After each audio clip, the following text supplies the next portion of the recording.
ورحمۃ اللہ وبرکاتہ۔ وعلیکم السلام ورحمۃ اللہ وبرکاتہ۔ الحمد للہ رب العالمین والعاقبۃ للمتقین والصلاة والسلام علی سید المرسلین، اما بعد اعوذ باللہ من الشیطان الرجیم، بسم اللہ الرحمن الرحیم۔ من کان عدوا للہ وملائکتہ ورسلہ وجبریل ومیکال فإن اللہ عدو للکافرین۔ صدق اللہ مولانا العظیم وصدق رسولہ النبی الامین المتین المبین الکریم۔ ان اللہ وملائکتہ یصلون علی النبی یا ایھا الذین آمنوا صلوا علیہ وسلموا تسلیما۔ اللہم صل علی سیدنا مولانا محمد بارک وسلم صلاۃ و سلام علیک یا رسول اللہ صلی اللہ علیہ وسلم۔ جس آیت پاک کی تلاوت کی، مولا اس کے حوالے سے مجھے حق پیغام آپ تک پہنچانے کی توفیق عطا فرمائے۔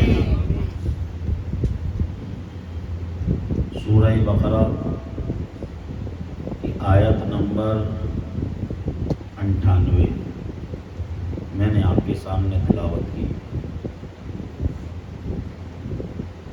اس آیت پاک کا ترجمہ من کان عدوا للہ، جو اللہ کا دشمن ہوا، وملائکتہ، اس کے فرشتوں کا دشمن ہوا، ورسلہ، اس کے رسولوں کا دشمن ہوا، وجبریل، جبریل علیہ السلام کا دشمن ہوا، ومیکال، حضرت میکائیل علیہ السلام کا دشمن ہوا، فإن اللہ عدو للکافرین، اللہ ایسے کافروں کا دشمن ہے۔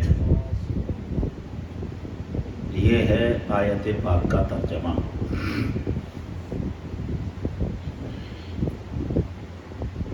حضرت فاروق اعظم رضی اللہ تعالی عنہ کی سیرت کے حوالے سے کچھ باتیں آپ کو بتانی ہیں، اور میں نے سورہ بقرہ کی آیت نمبر 98 خطبے میں پڑھی، اس کا ترجمہ بھی آپ کو بتایا۔ صحابہ کرام رضوان اللہ تعالی علیہم اجمعین کی فضیلت میں جب بیان کیا جاتا ہے تو عام طور سے رضی اللہ عنہم ورضوا عنہ،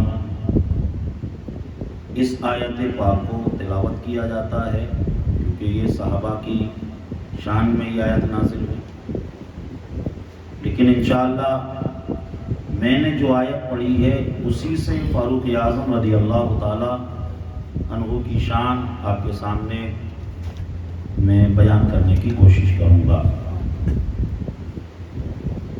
اس آیت پاک میں ہم جب غور کرتے ہیں تو اس میں ہمیں دو فرشتوں کے نام ملتے ہیں، حضرت جبریل علیہ السلام اور حضرت میکائیل علیہ السلام۔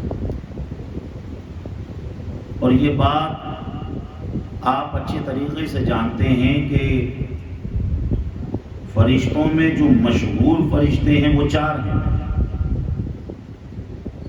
حضرت جبریل علیہ السلام، حضرت میکائیل علیہ السلام، حضرت اسرافیل علیہ السلام، حضرت اسرائیل علیہ السلام۔ جب فرشتوں کا ذکر ہوتا ہے عمومیت کے ساتھ تمام فرشتوں کا ذکر ہو جاتا ہے، اور خصوصیت کے ساتھ جب ذکر ہوتا ہے تو 2 کا نہیں ہوتا بلکہ 4 کا ہوتا ہے۔ لیکن اس آیت پاک میں 4 کا ذکر نہیں ہے بلکہ 2 کا ذکر ہے۔ ہونا تو یہ چاہیے تھا کہ 4 کا ذکر ہوتا، ورنہ 1 کا بھی ذکر نہیں ہوتا، کیونکہ لفظ ملائکہ میں تو سب فرشتے آ گئے۔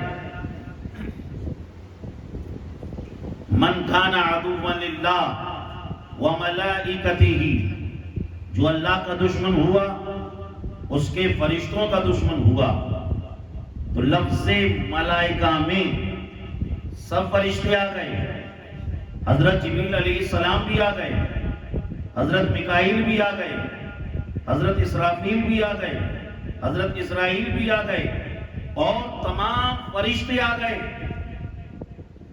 تو خصوصیت کے ساتھ حضرت جبریل اور حضرت میکائیل کا ذکر کیوں ہوا؟ سوال سمجھ میں آیا؟ سو گئے کیا؟ سوال سمجھ میں آئے گا تبھی جواب سمجھ میں آئے گا۔ آپ جو میں سمجھانا چاہ رہا ہوں سمجھ رہے؟ یعنی اس آیت میں 2 فرشتوں کا ذکر ہوا ہے، جبکہ مشہور 4 ہیں۔ جب خصوصیت کے ساتھ ذکر ہوتا ہے تو 4 کا ہوتا ہے، اس آیت میں 2 کا ہے اور 2 کا نہیں۔ یہ بات بالکل واضح ہے کہ قرآن اجمال ہے، حدیث اس کی تفصیل ہے۔ جو بات ڈائریکٹ قرآن سے سمجھ میں نہ آئے تو پھر ہم حدیثوں کا مطالعہ کرتے ہیں، اور حدیثوں کے ذریعے وہ بات بالکل ظاہر و باہر ہو جاتی ہے۔ تو حدیث سنیے، انشاءاللہ تعالی یہ بات ہمارے سمجھ میں آتی ہوئی نظر آئے گی۔ حدیث سنیے، حدیث سننے سے پہلے جی لگا کر کہہ دے سبحان اللہ، اور بلند آواز سے بولے سبحان اللہ، اور جی لگا کر بولے سبحان اللہ۔ عن ابو سعید الخدری عن ابی سعید الخدری رضی اللہ تعالی عنہ قال قال رسول اللہ صلی اللہ علیہ وسلم ما من نبی الا وله وزیران، وزیران من اہل السماء ووزیران من اہل الارض، اما وزیرای من اہل السماء فهو جبریل ومیکائیل، ووزیرای من اہل الارض وهو ابو بکر وعمر، او کما قال النبی صلی اللہ علیہ وسلم۔ آقا کریم صلی اللہ علیہ وسلم نے ارشاد فرمایا، اللہ تعالیٰ نے ہر نبی کو 2 وزیر آسمانوں میں عطا فرمائے، 2 وزیر زمینوں میں عطا فرمائے، اور اللہ نے مجھے بھی 2 وزیر آسمانوں میں عطا فرمائے، 2 وزیر زمینوں میں عطا فرمائے۔ وہ 2 وزیر جو آسمانوں میں عطا فرمائے، آقا فرماتے ہیں اس میں سے ایک جبریل ہیں، ایک میکائیل ہیں، اور زمین پر جو 2 وزیر عطا کیے گئے اس میں ایک ابو بکر ہیں، ایک عمر ہیں۔ عزیزان محترم، اس آیت پاک میں اللہ تبارک و تعالی نے عمومیت کے ساتھ تمام فرشتوں کا ذکر کر دیا، اور خصوصیت کے ساتھ سرکار کے 2 وزیر حضرت جبریل اور حضرت میکائیل کا ذکر ہوا، اور اسی کے ساتھ ساتھ حضرت نبی کریم صلی اللہ علیہ وسلم کے زمین پر جو 2 وزیر حضرت ابو بکر صدیق رضی اللہ تعالیٰ اور حضرت فاروق اعظم رضی اللہ تعالیٰ۔ اور یہ بات آپ اچھے طریقے سے جانتے ہیں، جب بادشاہ سیر کے لیے جاتا ہے تو اپنے وزیروں کو ساتھ لے کر جاتا ہے۔ ہمارے آقا جب آسمان کی سیر کے لیے گئے تو آسمانی وزیر حضرت جبریل کو ساتھ لیا، اور جب سرکار ہجرت کے لیے مکہ سے مدینہ گئے تو زمینی وزیر حضرت ابو بکر صدیق کو ساتھ میں لیا۔ تو اس آیت میں وہ جو 2 فرشتوں کا ذکر ہوا وہ اس لیے ہوا۔ اور آگے دیکھیں، یہ جو آیت پاک ہے اس کا ہم شان نزول دیکھیں، اور اس سے پہلے ایک چیز اور سمجھ لیں کہ حضرت ابو بکر اور حضرت عمر ہمارے آقا کے وزیر ہیں، وزیر ہیں۔ اور اگر کوئی کسی وزیر کی انسلٹ کرے، مثال کے طور پر ہمارے ملک کا کوئی وزیر کسی دوسرے ملک گیا، وہاں اس کی اگر کوئی توہین کرے، کوئی اس کی انسلٹ کرے، تو وہ توہین صرف اس وزیر کی نہیں ہوگی بلکہ وہ توہین تمام وزیروں کی ہوگی، وہ توہین وزیر اعلیٰ کی بھی ہوگی، وہ توہین وزیر اعظم کی بھی ہوگی، وہ توہین ملک کے ہر باشندے کی ہوگی، وہ توہین ملک کی ہوگی۔ عزیزان محترم، ہمیں کہہ لینے دو، اب اگر کوئی حضرت ابو بکر کی توہین کرے، حضرت عمر کی توہین کرے، تو وہ توہین صرف حضرت عمر کی نہیں، بلکہ وہ توہین تمام صحابہ کی توہین ہوگی، وہ توہین رسول اکرم کی توہین ہوگی، وہ توہین اللہ کی ہوگی، ارے وہ توہین تمام مسلمانوں کی ہوگی۔ کیونکہ وزیر کی توہین صرف اس وزیر کی نہیں بلکہ اس پورے مملکت کی توہین کہلاتی ہے۔ اور یہ جو آیت کریمہ، اس کا شان نزول دیکھیں، یہ آیت نازل کیسے ہوئی، غور سے سنیے گا۔ ایک یہودی نے حضرت فاروق اعظم سے کہا کہ جبریل ہمارے دشمن ہیں۔ فاروق اعظم نے اس یہودی کی بات سنی اور فرمایا من کان عدوا للہ وملائکتہ ورسلہ وجبریل ومیکائیل فإن اللہ عدو للکافرین۔ عزیزان محترم، حضرت فاروق اعظم رضی اللہ تعالیٰ نے اس یہودی کو یہ کہہ کر یہ کلمات کہے، اس یہودی کے سامنے اس آیت کو پڑھا۔ عزیزان محترم، یہ آیت ابھی قرآن میں نازل نہیں ہوئی تھی۔ حضرت فاروق اعظم رضی اللہ تعالیٰ نے اس یہودی کے سامنے جو کلمات کہے، اللہ نے انہیں آیت بنا کر قرآن عظیم میں نازل فرما دیا۔ من کان عدوا للہ وملائکتہ ورسلہ وجبریل ومیکائیل فإن اللہ عدو للکافرین۔ یہ آیت وہ ہے کہ فاروق اعظم رضی اللہ تعالیٰ نے جو کلمات کہے، اللہ تعالیٰ نے انہی کو آیت بنا کر قرآن شریف میں نازل فرما دیا۔ آپ اس سے اندازہ لگا سکتے ہیں حضرت فاروق اعظم رضی اللہ تعالیٰ عنہ کی شان، حضرت فاروق اعظم رضی اللہ تعالیٰ عنہ کا مقام۔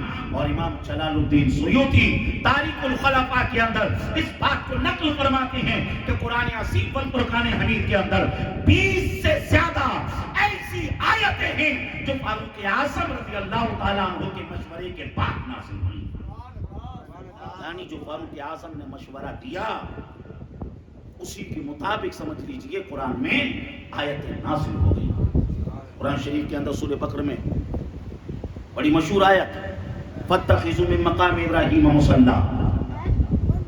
حضرت فاروق اعظم نے سرکار کی بارگاہ میں عرض کیا، یا رسول اللہ علیہ الصلاۃ والسلام اتخذ من مقام ابراہیم مصلی۔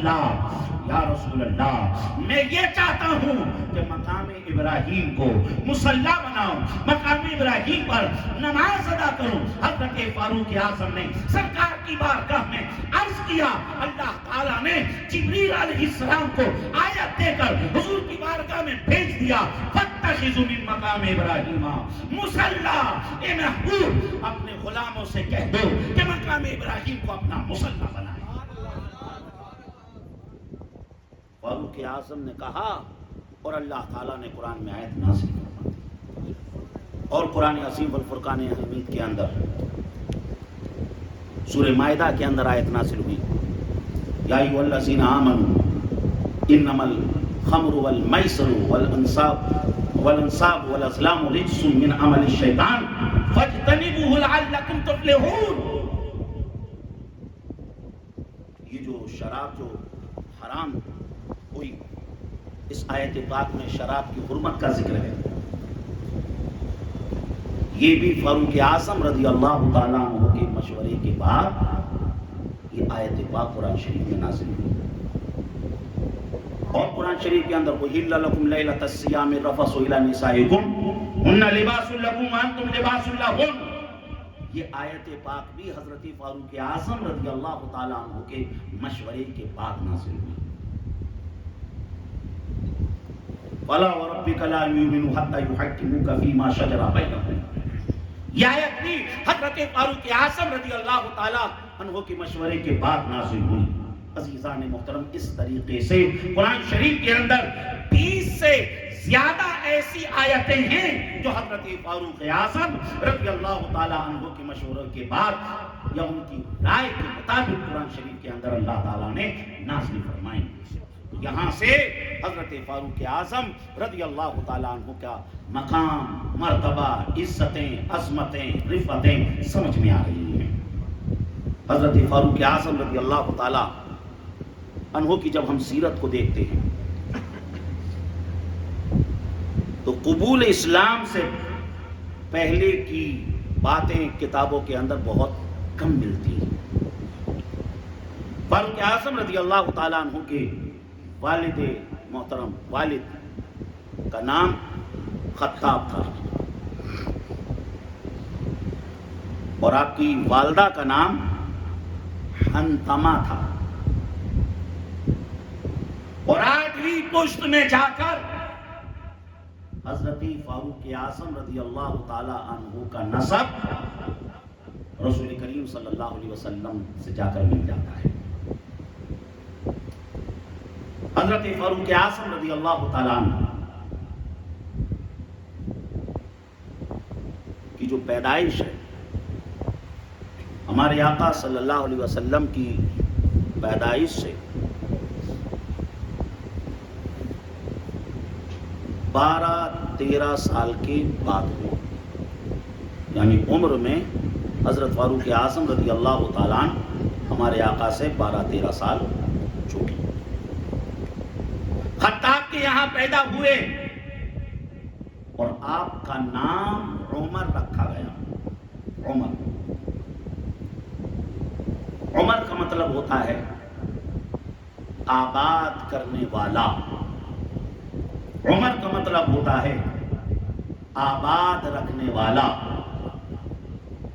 مفتی احمد یار خان علیہ رحمت الرحمان اپنی کتاب میرات المناجی کے اندر اس بات کو نقل فرماتے ہیں کہ آپ اسم با مسمى ہیں، آپ جب اسلام میں داخل ہوئے، آپ کی اسلام لانے کی وجہ سے اسلام آباد ہو گیا، اسلام مضبوط ہو گیا، حق اور باطل کے درمیان فرق ہو گیا۔ حضرت فاروق اعظم رضی اللہ تعالی عنہ کے ایمان لانے کی وجہ سے اسلام آباد ہو گیا، اس لیے آپ اسم با مسمى اور الفاروق کے اندر صاحب الفاروق نے اس بات کو نقل فرمایا کہ دنیا میں اسم محمد کے بعد جو نام سب سے زیادہ رکھا جاتا ہے وہ نام عمر ہے، جو نام سب سے زیادہ رکھا جاتا ہے وہ نام عمر ہے۔ اور حضرت فاروق اعظم رضی اللہ تعالی عنہ کے حوالے سے ریاض النظرہ میں ہے کہ جنت میں آپ کا نام سراج، توریت میں آپ کا نام منطق الحق، اور انجیل میں آپ کا نام کافی، اور آسمانوں پر آپ کا نام فاروق۔ اور ایک حدیث میں تو یہاں تک ہے کہ جنت میں ایک درخت جس پر ہر پتے پہ لکھا ہوا ہے لا الہ الا اللہ محمد رسول اللہ، اور آگے لکھا ہے ابو بکر صدیق عمر الفاروق۔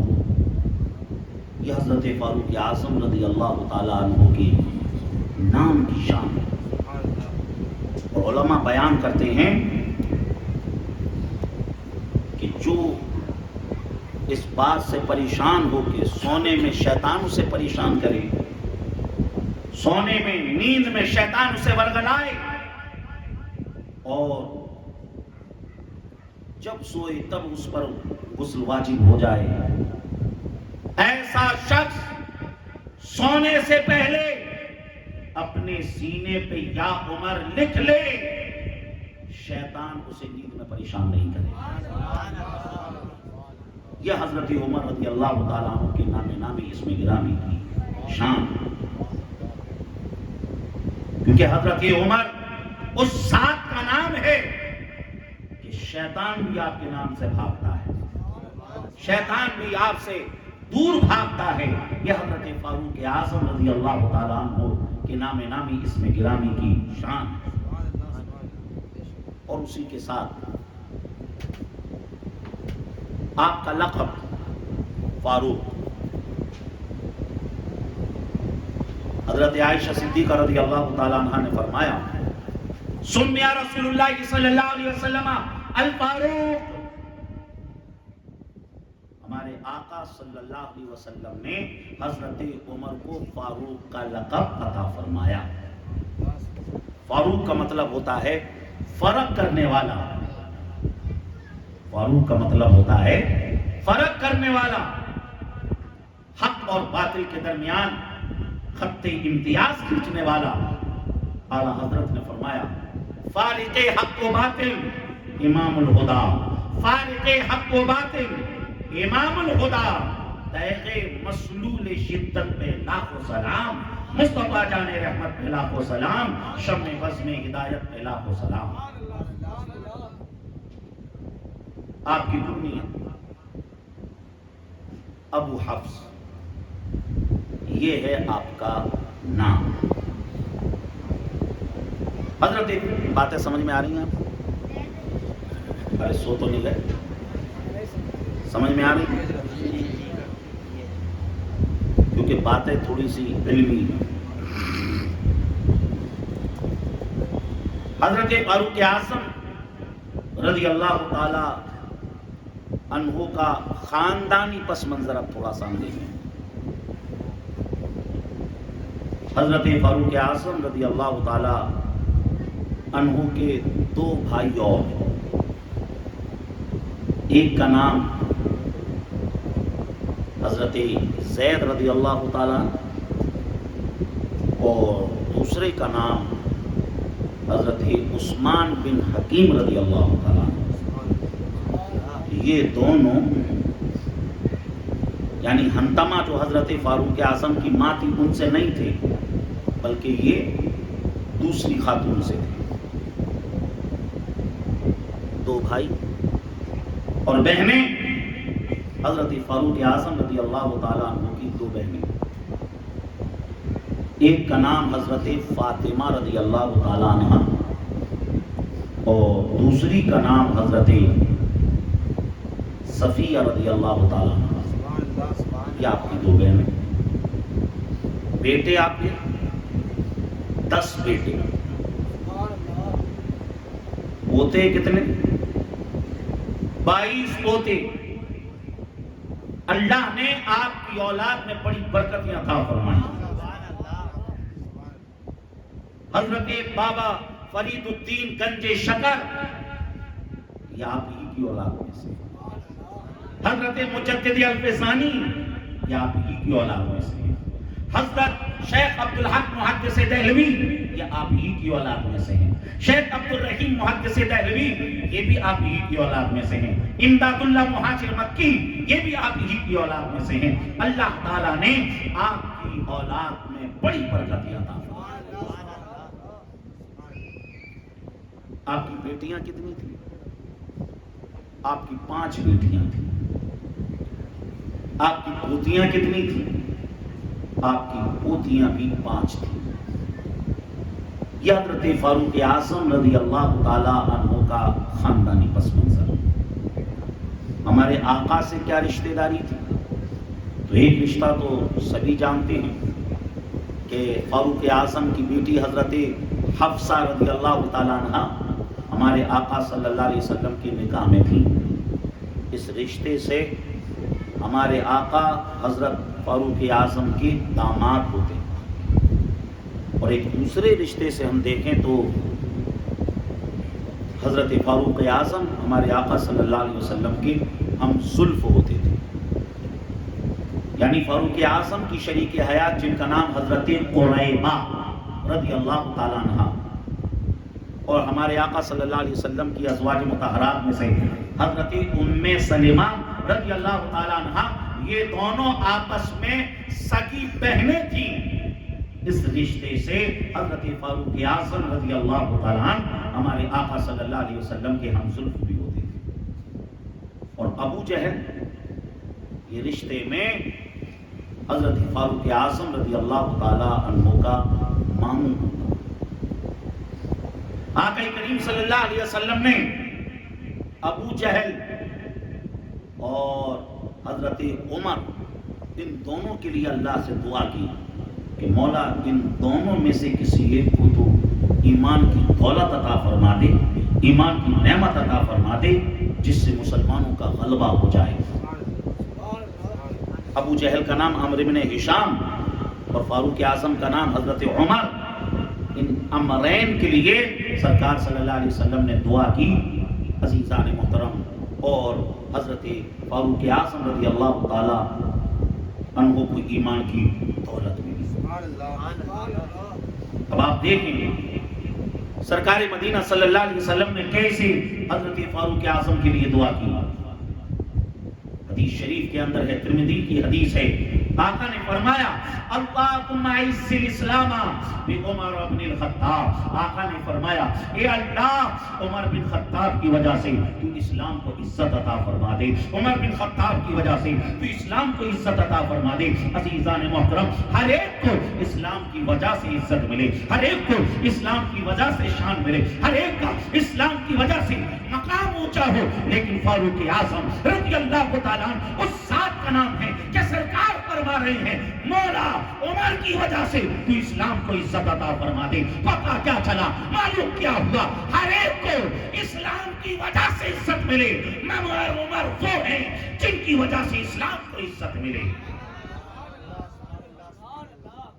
سرکار کی دعا قبول ہوئی اور پھر وہ واقعہ جو حضرت عمر کا قبول اسلام کا ہے. آپ اپنے گھر سے نکلے اور اپنی بہن کے گھر گئے. اپنی بہن اور بہنوئی کو مارا پیٹا.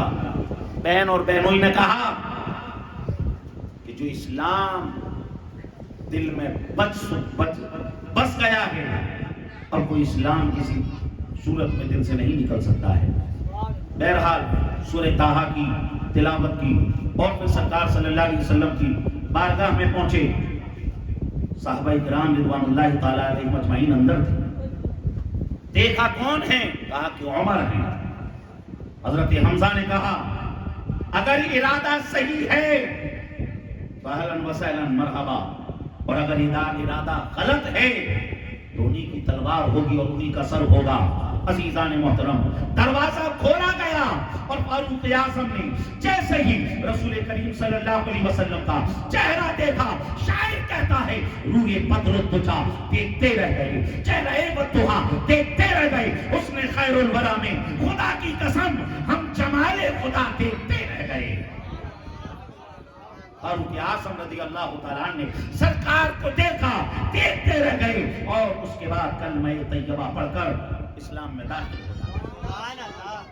فاروق اعظم اسلام میں کیا داخل ہوئے؟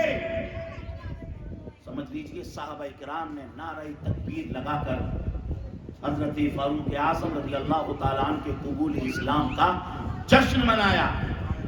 صحابہ میں خوشی کی لہر دوڑ گئی، نعرہ تکبیر کی صدائیں بلند ہو گئیں. ابھی صحابہ نعرہ تکبیر لگا ہی رہے تھے.